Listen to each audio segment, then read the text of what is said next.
The gentleman yields back. The gentleman from Florida, Mr. Donalds, is recognized for 5 minutes. Thank you, Mr. Chairman, and I want to thank all the witnesses for being here. Mr. Sarah, in your testimony, you explained that certain types of crypto assets, such as the native tokens of decentralized networks, differ from securities in fundamental ways.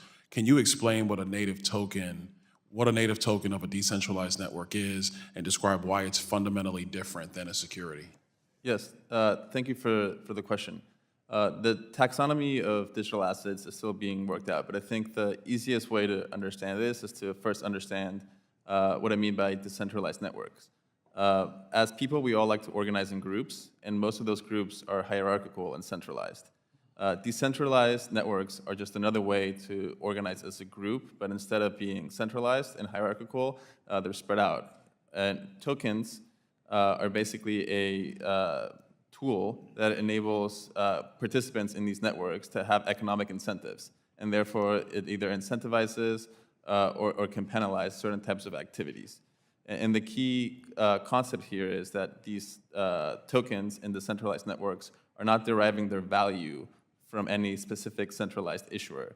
They don't even derive their existence from a centralized issuer. So for example, Satoshi, the pseudonymous founder of Bitcoin, disappeared, and Bitcoin has continued to exist and thrive. There's no, that couldn't happen in the context of a security, right? If a company goes bankrupt, you can't think about a share of stock persisting after that. So they're fundamentally different. So let me answer this question. Are all digital assets native tokens of decentralized networks? And what functions and roles do these other types of digital assets serve? No, I think digital assets encompass a wide range of uses. Hester Peirce, for example, Commissioner Peirce put forth her taxonomy, and there's been other taxonomies. So I think meme coins are different. I think NFTs are different. I think you can also have things like tokenized securities, just a share of stock on blockchain rails, which shouldn't be treated any different than if it was on a piece of paper. Mr. Warwick, can you describe blockchain uses and applications outside of the crypto ecosystem, such as the tokenizing of real-world assets? Thank you for your question. I can speak about real-world assets. Was that your question? Yeah. Yeah, sure. So real-world assets are difficult to sometimes transfer or to lend against or to trade. And so the tokenization of real-world assets allows, for example, a piece of real estate can be fractionalized, let's say, into 10 different fractions, and then those 10 owners of that one piece of real estate then can have a reflection of that asset memorialized on the blockchain, and then that title can be transferred from owner to owner, or it can be lent from one owner to another. So that's one example of the tokenization of a real-world asset. I mean, to simplify it, I would say for people who watch this hearing, is it safe to say that tokenizing real-world assets is essentially a more efficient form of a limited partnership, where you might have a general partner, but then you have a suite of limited partners who have a piece of that investment? Is that fair? Yeah, that's exactly. That is another example of a way to tokenize, an investment in a fund. For example, your ownership in that fund could be reflected by a token on the blockchain, and then you could lend against it, or you could transfer it via the blockchain.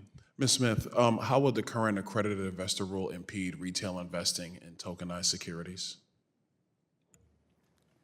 So I'm going to unpack the question a little bit. So retail investors are not accredited investors, so they can't participate in any offerings that are restricted or private placements. Separately, tokenized securities, that market is still developing. So if we're talking about tokenizing public shares, then presumably those would be available to retail investors. What if we were in a position to tokenize restricted offerings? If you tokenize restricted offerings, assuming that the token behaved like the actual underlying stock, it would be restricted to retail investors as well. What's the limiting principle would that create if you have a more efficient way to fund restricted offerings, but retail investors are limited because of the accredited investor rule? I mean, the restriction would be the accredited investor rule, right? So you would make the offering more efficient, but because the rule which goes to the offering, because it is a securities transaction, retail investors would still not be able to participate.